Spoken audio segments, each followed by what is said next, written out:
النسبة التقديرية للكرد في سوريا.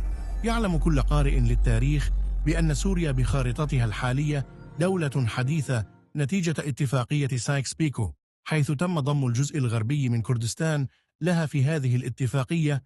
يقول العالم الفرنسي رينيه دوساود والمتخصص بتاريخ سوريا في كتابه الصادر سنة 1927 ميلادي: التواجد الكردي في سوريا يسبق التواجد العربي بأزمنة سحيقة، ويعود إلى ما قبل الميلاد، حيث كان الكرد متواجدون في منطقة حارم وسهل العمق حتى قبل مجيء الإسكندر المكدوني للمنطقة.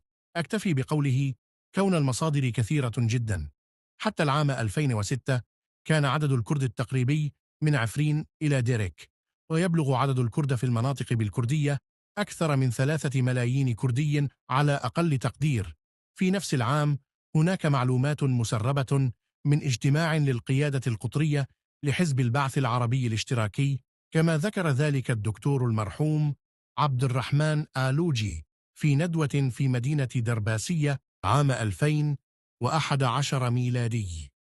وكانت التسريبات من الاجتماع ومفاده: نحن لا نخاف من الكرد الناطقين بالكردية، بل الخشية من الكرد الناطقين بالعربية، وعددهم 7 مليون كردي. انتهى الاقتباس من تلك التسريبات. منذ 3 أعوام وأنا على تواصل مع الكرد الناطقين بالعربية في محافظات حلب وإدلب وحماة ودرعا وحمص واللاذقية ودمشق، وتأكدت من صحة المعلومة بأن تلك التسريبات صحيحة، وأن عدد الكرد هائل في عموم سوريا.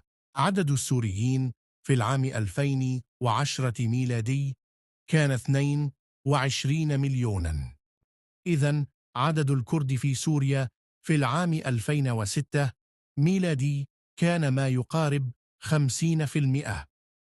أما عدد العرب الحقيقي فلا يتجاوز 20%، وهم مجموعة من العشائر المهاجرة من شبه الجزيرة العربية واستوطنوا في سوريا.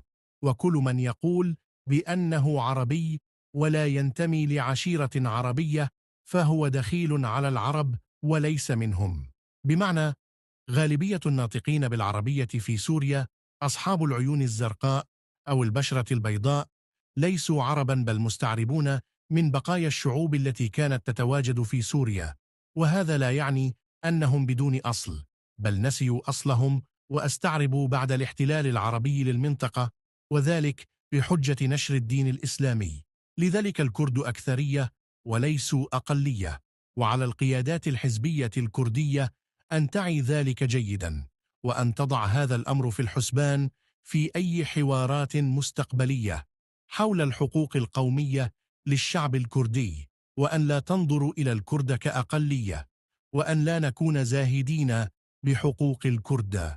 الكاتب الأستاذ علي كولو، والإعداد سردار رامان.